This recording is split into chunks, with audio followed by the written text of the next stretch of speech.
everybody. Brenna here. And I'm Gabby. And this is a Mystery of Everything podcast. If you hear loud, thundering rain sounds, it's because you can see it. You know what's going on. And little tinkling metal sounds, it's because we're in a metal dome. It's because she's tinkling. If you hear the sound of water, it's not from the thunderstorm. All right. This episode, I don't know where I was going with it, and I don't know where I ended up. It is psychic colleges. If you didn't figure out, we forgot our cloaks. We gotta grab the cloaks. We'll be right back. We're back. We were supposed to record in cloaks. We're gonna hurry this episode along because I'm a little scared. We've got a barn to get to. All right, so did you know that there are actually schools for people with psychic abilities? People that wear cloaks like us. Much like Hogwarts, except accessible to everyone and maybe not actually magic. Dun, dun, dun. Depending on what you consider magic, that is. So when we say psychic schools, is this like in the Soviet Union where the CIA was funding psychic experiments? No. Okay. What's the year? The year was... Well, it depends on which college that we talk about. Because the year's still now. Like, this is active. Right now. Yes. We can go there. We can go there. Right now. We'll get all into it. We could drive there. Need psychic we would have abilities? To fly. I don't think so, because some of the classes, I will get into it more, but some of the classes, well, I'll get into it. Don't you all worry. We're going to dive right in. I also thought so I said that this is kind of like Hogwarts, but if I'm being honest, I feel like it's more like X-Men. Did you watch X-Men? Yeah. Yeah. Storm is my favorite. You get Juggernaut gave me nightmares until I was 13. One time I dyed my hair like Rogue. Juggernaut scared me so bad. We should unpack this in therapy, but we can keep on trucking. I haven't went to therapy in a minute, but we have to keep going because there's obviously a...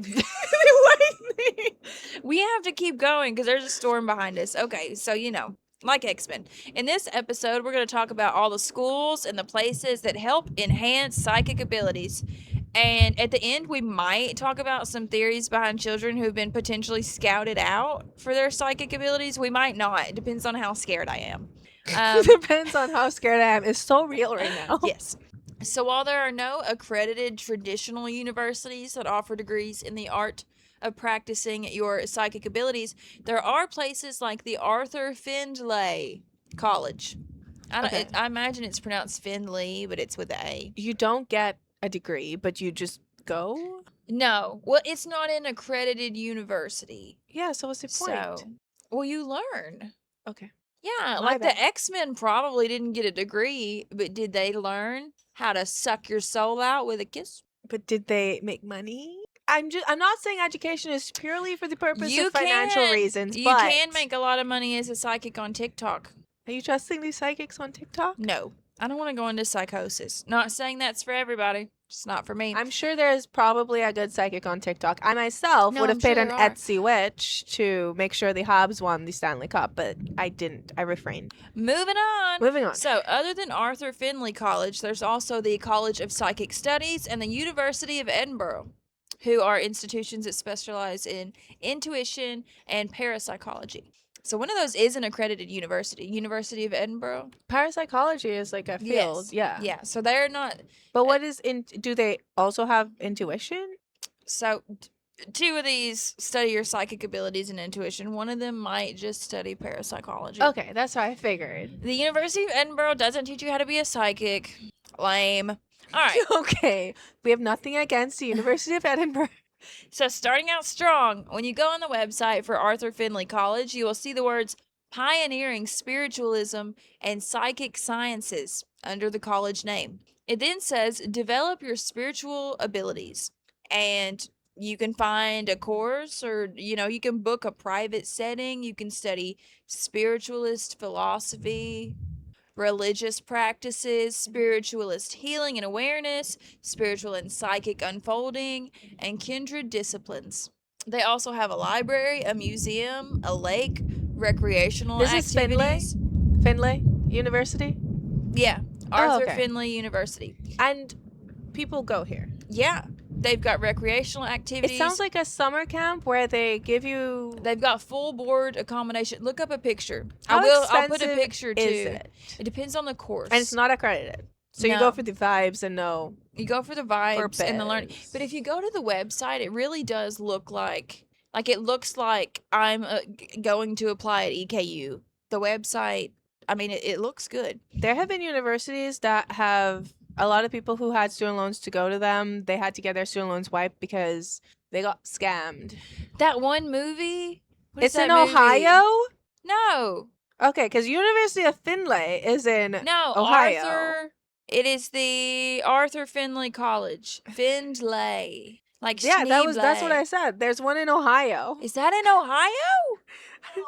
No, there's just our Findlay University in Ohio. I was going to say, I think this is in a different country. Arthur Findlay College. Yes. In England. Yes, that's the one. Doesn't she look pretty, though? Okay. It's a world-famous residential center for the advancement of spiritualism and psychic sciences. Let's go. Beautiful building. Anyways, Lizzie, you win. So, we got the cloaks. Next step. I would like to actually take some classes there. I think it would be fun. They, I'm getting ahead of myself. But anyways, they have a library, museum, lake, recreational activities, full board accommodation, tutors in mediumship, psychic development, healing. Not only do they offer residential courses, they also offer online courses as well. The college is located in Stansted Hall, which was once Arthur Findlay's family home, built in 1871. This home is stunning and huge. Gab, you seen pictures of it? Yeah, I'm on their Instagram. It's stunning. It is beautiful, It is you guys. a beautiful home. We should all make like a MOE group trip to the university. Do we have to do an entire semester, or can we just do like they have a few weeks? Little pop and stop classes. Stop! That's such a fun side quest. We have to go on it. Yeah. Oh, I would love to. I would absolutely love to. And I think I would just like to walk the grounds as well, because the university itself has a lot of cool history, and I'm going to briefly just go into the history of Stansted Hall, which is now Arthur Findlay College. It was gifted to Spiritualist National Union by James Arthur Findlay, and with his wishes, it was administered by the Union as a college to help advance spiritualism and psychic science. We can actually just take French. We can also just take French. Gabby already knows French. We can actually. Whoa. The more you know. Guys, these classes are fun. The teachers look so lovely. They do. They look like, it looks legit. I'm telling you guys, it looks legit. This is me telling you to go. August 15th to 22nd, we can take a class. That's Mastering Energy and Mediumship. That's kind of... I don't know if that's a class for me, though. That's kind of fast. I would probably need one about some spiritual healing. Okay. Lizzie, we're going. Pack your bags. Next month. What's done is done. All of this can be found on the Arthur Findlay College website, by the way. In 1923, when Arthur Findlay retired from business, he bought the estate. It was then that he came up with the idea of the Spiritualist College at Stansted to the Union in 1945. So, I said there's a lot of history. Is it relevant to psychic abilities? No. Is it cool? Yes. You be the judge. I do think it is cool, or I wouldn't have included it. There's a lot of history attached to the property. In 1066, William of Normandy was invading England and became king. William had debts that he owed to the knights who fought with him. So what did he do? What did he do? What did he do? He gives them land and property. Oh, okay. That's what happens. He had a nephew by the name of Robert Gernon, the Duke of Bologna. I hope that's Bologna. You nailed it. He gave his nephew the lordship of Stansted, as well as a couple other places in the county. So then his nephew Robert builds himself a castle in Stansted. Okay. Yeah. He builds it on the site that was thought to have been an Iron Age fort and then a Roman flint fort. And it then became Viking and Saxon settlements. Oh, that's cool. See? I thought that was cool too. That is. Yeah. The website says his castle was made of wood and Bailey type, and I had to Google what Bailey type is. And it told me that it's a moat and Bailey type castle. Yeah. And then I still wasn't picking up what it was putting down. So I Google imaged that, and then I was supposed to put the Google image in my script so I could describe it to you guys, and I didn't. But I'll put it up on the screen now. And you can describe it to yourself. If I'm remembering it from memory, it's up on a hill, and then it's wood. It goes downhill. There's a moat. There's dragons. I'm just kidding. Steven is rolling over in his grave. watching this because he watches them sometimes. And he's alive, so that tells you a lot. Okay, so I will attach the image to the video. I'll describe it. I put I imagine Gab has probably seen places like this before if they still exist. And then I put, do places like this still exist? The wood would probably rot, but I guess that's neither here nor there. They refurbish castles everywhere all the time. Yeah, I don't picture wooden castles in my head though. Really? Yeah. Anyways, back to the history. He made this his chief seat and head of his barony. So they just live there from... Yeah. Okay. Yep. And it included... Is this what becomes the college or what becomes the surrounding? This is what becomes... Well, it eventually becomes the college. Okay. Yes. So Robert had a son named William who ditched their last name, Gernon, and went with Montfichet instead. In 1214, Richard de Montfichet was living at Stanstead Castle when he joined other noblemen to make a stand for their rights. They needed to do this because the status bestowed upon them by William I was being opposed by King John. On June 15th, 1215, the barons forced King John to go meet them at Runnymede near Windsor by the River Thames. That's how I always say that. I don't know what they did to threaten the king, but they got him to sign and seal their great charter, which we now know as the Magna Carta. Bet you didn't know it had this much history. I had no clue. I'm hearing this for the first time. Call us the history of everything. I'm just kidding. Oh God. I'm just kidding. I'm friends with the guy. Yeah, we know of him. He's okay. That guy? Heard of that guy. Okay. But yeah, I thought that was kind of cool information. So Baron Montfichet owned land at Stanstead and also owned land at Runnymede. He was a pretty important guy. He was one of the 25 barons chosen in 1215 to govern the realm in the reign of King John. But this is where it gets a little sad, guys. So King John was apparently not the forgiving type. Who would have thought? Not me. I don't know that. I feel like, a lot of kings were pretty forgiving. Okay. Yes. Or so Steve says. I'm just kidding. It was a joke. Like, name one forgiving queen. For example, name his top 10 Henry albums. VIII. He's a very forgiving guy. Name 10 people he forgave. Top 10 forgivenesses. Forgiveness is more than saying sorry. That's all I have to say about that. So, King John sent an army to the castle at Stanstead to take the castle over. Not only did they take it over, they destroyed it. They destroyed it completely. They killed a lot of people living there. And we can then assume that after all of this happened, that the first castle of Stanstead was made from stone. It was built around this time. Okay. So, yeah, wooden castle gone. Stone castles are in now. Okay. Although we don't know the exact dates. Then the castle went to Richard's sister, Marjorie, who was the wife of High de Balbec of Thumberland. After Richard died, it went to Marjorie. So from then, it went on to her son, Walter de Balbec, and then his son, Walter, after that. Then the estate went on to a bunch of random owners after that until it was sold to Thomas de Vere, who was a son of Robert, a third Earl of Oxford. This castle moved around a lot. We're not done yet either. Oh boy. Oh boy. Oh gosh. In the year of 1438, a woman by the name of Elizabeth, who was the wife of John de Vere, 12th Earl of Oxford, inherited the estate. Her husband supported the Lancastrian cause, and after the Battle of Towton in 1461, the Earl and his son Aubrey were taken for arrest and put on trial for plotting to murder the king. Why would they? Did they actually, or they did? I think they did. Damn. I think they were guilty. They were then beheaded, and everything they owned, all of their land, which of course included the Stanstead property, was taken from them. And then after that, the estate was owned by the Duke of Norfolk for 23 years. Okay. And then what happens? We're moving on. So then, upon the coronation of King Henry VII in 1485, Henry wanted to be a nice guy, and he gave the land to his mother-in-law, the Dowager Queen Elizabeth, widower of King Edward IV. Okay. Have you heard of her? Her? The Dowager or Edward IV? The Dowager. I haven't heard of her. Never. Okay. What about Henry VII? Yes. Okay. Good. We're moving on. King Edward IV. Heard of him? Just now. Okay. Just in case. I won't explain it because Gab knows who they are. Okay. So Elizabeth had two sons who were princes, Edward, who was 12, and Richard, who was 9. Her sons were murdered by their uncle Richard III in the Tower of London. That sounds about right, because if you go to the Tower of London, there's like rooms of people who were murdered. Yeah. And you might see and imprisoned. You might see Edward and Richard. That is very sad. Yeah.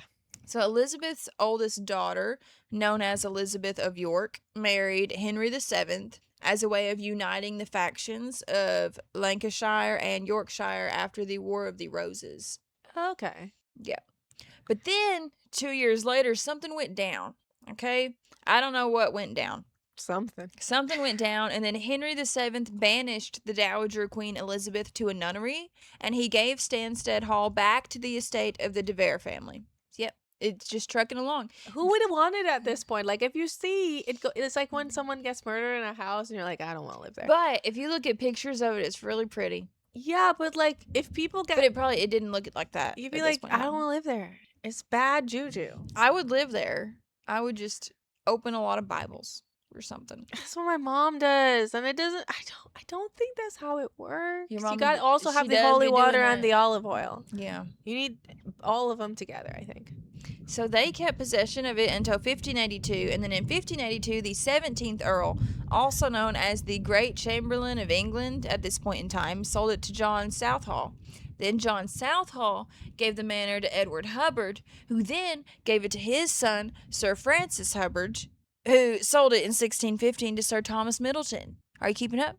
Yes. Thomas Middleton was a member of Parliament, a former Lord Mayor of London in 1613, and a merchant. And a good one. We know that for sure. So they say. He had a lot of money, supposedly. Sir Thomas Middleton died in 1631, and the property remained in the Middleton family until 1710. Thomas Middleton MP, which means a member of 4 successive parliaments in the reign of Queen Anne, died, but he didn't have a single son. Only 5 daughters. But women inherited it before. Not now. They didn't know. They can't just go back on that. No, they can go back. Oh my God. They can go back. And they did. So the estate was left with no heir. So, of course, someone bought the title, Thomas Heath, and then the property passes around a little bit between his sons. There was a big fire during this time that took some of the property. It passed to a few more owners. Hang in there, Gab. I'm hanging on. Barely. We are trucking along through history. One of which was a woman named Berthia Ellis, who didn't like the property, so she just let it rot, as one does. But then Berthia's son was like, I kind of would like a vacation home of sorts, and he fixed it up. His name was William. And Berthia had it, and then she didn't treat it well. No, she let What's that saying for them not letting the women it rot. inherit? I know. What's that saying, Berthia? Berthia really dropped the ball. She did. But his son picked the ball back up. And he shot his shot. And he fixed that house. His name was William. And he had a son, William, who also lived there until 1921. And then we fast forward to 1923. Where Arthur Finlay and his wife from Scotland are visiting the property to purchase it. And they do purchase it. And they move in 1926. And then they live there and they die, and then that's the end of the episode. I'm just kidding. When does it become the college? When do I learn how to be a psychic? We're getting there. So during the Second World War... doesn't ever end well. Ever. During the Second World War, has it ended well. The home was loaned to the Ministry of Defense for use as a hospital for the Red Cross. Around 5,500 soldiers would pass through the home recovering from the war. But remember, Arthur had a dream of it becoming a residential college for the training of mediums. So he conveyed it to the Spiritualist National Union and some parts of the property by a deed of gift on April 13th, 1964. Okay. So, yep. It included pieces of land, gardens, driveways, lakes, woodlands of 15.750 acres, and the mansion, the garage, the stables, the lodge, the boathouse. This entire area we're in could be the college. And we're going to be there because we're going to go stay. We are. In board. Yep. How expensive is it? I honestly didn't look up like the room and board cost. Look up room and board. I didn't look up the room and board cost. There goes our dream. Dream is gone. Arthur's wife died in 1963, and then Arthur passed away in 1964. The opening date for the college was September 17th, 1966. So I did look up the coursework for the college and the classes offered, and I was extremely surprised at the amount of classes that are actually offered. There's a lot. There's a There's a lot. lot. I'm not going to list them all because there's over 100, definitely. But just to name a few, we have trance for beginners. Is it me or is it spirit? Awakening the magic, artistic alchemy, meet the ancestors, the language of the spirit, magician to mystic, at the gates of dawn, soul quest, let your mediumship sparkle, and so many more. You can also study online, so if you don't want to pay room and board, there are online classes, Mhm. and there are classes meant for overseas students who don't speak English. So they will offer classes in various languages for people around the world. Yep. And I mean, the This website sounds like an ad, but it's not. No, the website looks like extremely professional looking. The course load looks legit. And I looked into booking an online course for myself just randomly while researching. Just a small course for a couple hours on a random day called Exploring the Trance State. I just picked one. And it was only 57 euros, so not bad at all. The course was 4 hours, and I might take one day. We'll take one. So, there are other colleges, like we mentioned before, the College of Psychic Studies. And if you go to that website, in big letters when you visit it, you will see Exploring Consciousness, that's hard to say, consciousness since 1884. It is located in London, and it is open to visitors from Tuesday to Sunday, 11 a.m. to 4 p.m. I will say that this website reads less like a college website. According to online, it doesn't look crazy expensive. So if you're a residential weekly class, Yeah. it's £760. It's not bad. I mean, If you're like on board, and the yeah. grounds itself they are pretty. Tuition, food, shared basic lodging, though. And you might share a bathroom, you don't have an ensuite, and you have a roommate. It's $760. But you're learning. If you're yearning for some learning. I don't like that, but this other website that we're on right now, not dogging it at all, because the professors look cool and everything, but if you were on the Arthur Findlay website, it looks like a real college website. professional. Like, Like, it yeah, looks I super would- professional. I would go. It's like Hogwarts, but like if you could apply to go. Yeah, or like X-Men kind of, like it Yeah. just it genuinely gives me those vibes. The College of Psychic Studies from the website, I don't get those vibes. Click on the College of Psychic Studies. Okay. But it's not giving me those vibes. I don't feel like I'm enrolling in something. So for the history of the College of Psychic Studies, the website says that at a meeting on the 25th October 1883, the Reverend William Stainton Moses, an Anglican priest and remarkable medium, proposed the foundation of a new society upon the dissolution of the Central Association of Spiritualists. On the 20th of November, 1883, the New London Spiritualist Alliance was named and began its activities in early 1884. Okay, so this website is the difference between Oxford University maybe and like BCTC. So it's not bad. It's just And I'm not saying it's not legit, It's not. The website isn't as flowy. It's not as aesthetic. It's but not as appealing to the the eye. classes are basically the same in a sense, and Yeah. I would say it's kind of whimsical in It the is presentation. kind of whimsical. Yeah, it's whimsical, but it doesn't give me like I'm going to Harvard. No, but you're not going to Harvard. You're going to medium school. Yeah. It's different. I want to feel like I'm going to Hogwarts. One, you could like put on your resume you went to Harvard, right? But if you put on your resume you went to medium school, I feel like if you put on you're your not getting resume, the job. If you put on your resume that you went to Arthur Findlay College, yeah, but would you study there? I would have fun. I know, but like if you put it on your resume, like we think LinkedIn. Like if I were hiring someone and you had that you went to Arthur Findlay, right. But if you were getting hired and you went to Arthur Findlay, millennials are taking over the big positions. They know what's up.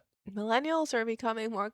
They're not as fun as they get older with the big positions. You bite your tongue. I'm a millennial, barely. I'm 1996, so you might classify me as one. You might not. You're a zillennial. And Gabby's like super older than me.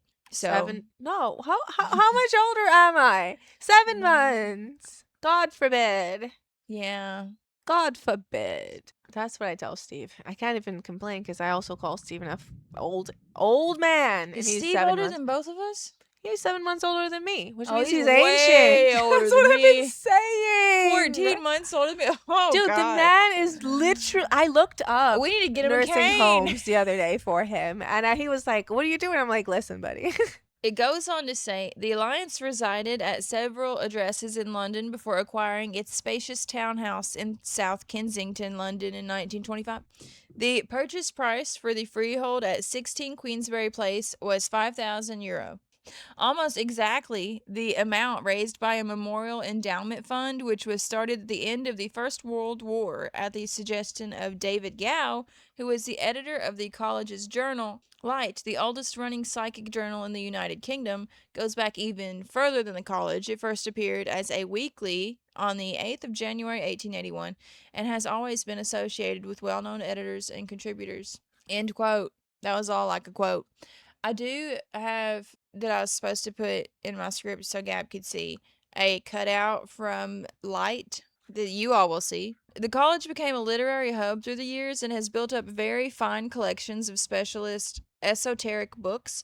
The library has been used by years of writers and scholars, including Sir Arthur Conan Doyle, who published his 2-volume history of spiritualism and his novel, The Land of the Mist, while he was the college's president. Doyle. He was the president? He was the college's president. Okay, I did learn something so cool right now. Yep. Okay. The website also describes interests in science relating to psychic studies that were done behind the London Spiritualist Alliance in 1955, before changing its name to the College of Psychic Science.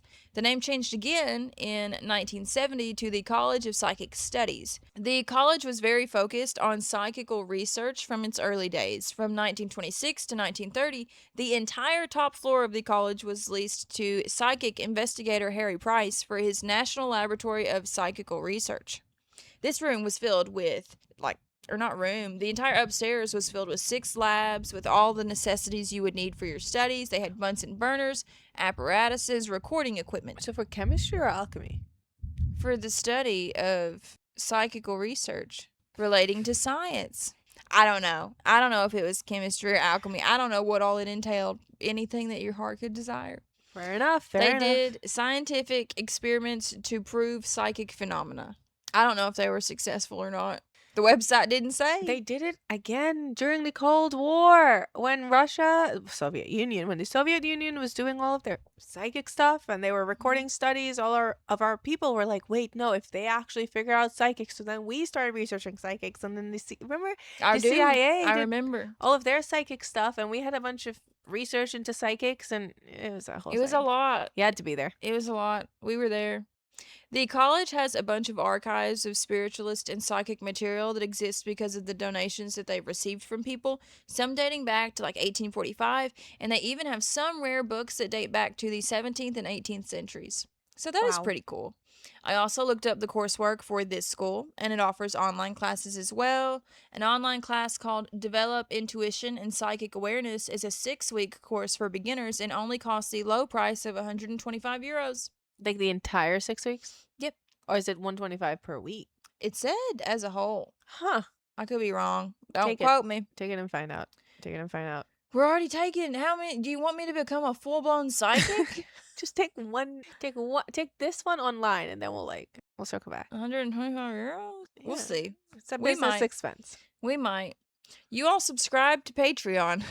That's where your money goes. It's where we make the big bucks. Some other online classes include how to become a medium, with advanced and intermediate classes offered. I will say, and I do know, it sounds a little crazy, but I think that humans vibrate on different frequencies. So, if you're vibrating at a really low frequency, let's say that this is all me, there's no science behind this. Let's say you're super depressed, then you're opening up to, dark stuff to attach to you. If you believe in demons or something like that, because it can only get to you at a low frequency. And then angels and spirits and stuff are vibrating at a really high frequency. So us in the middle, we can't see them. But then children, when they're born, they're at a higher frequency. And maybe that's why they can see ghosts and stuff. This is just a theory I have. Yep. I don't know what to say here. Comment on if you guys think that that's a crock. I think that you're thinking about it That's good. They also have tarot for beginners, consulting the oracle, work with the ancient netters of Egypt, and so much more. Along with the online courses, there are in person workshops. A few of them I saw were Reiki classes, which I think would be cool. Introduction to shadow integration, equine healing and communication, source healing to meet your multidimensional self. That one would be cool. The site also says that throughout the history of the college, it has been host to many of the great names in the field, like the first president, Reverend William Stanton Moses, we mentioned earlier, which also has me thinking that we should do an episode on the most highly regarded psychic mediums throughout history. I think that would be fun. You should do it. You might see that in the weeks to come. And lastly on our list is the University of Edinburgh in Scotland. While this college does not teach mediumship or psychic act, it does do parapsychology research. Parapsychology is the study of alleged psychic phenomena Yeah. and paranormal claims, primarily focus on the extrasensory perception, ESP, which is like a sixth sense type of thing where you know things but not from like your hearing or seeing or touching, you know. It's like when they had people sit in rooms and envision where certain things would be in military bases across the Yeah. world. Yeah. Yeah.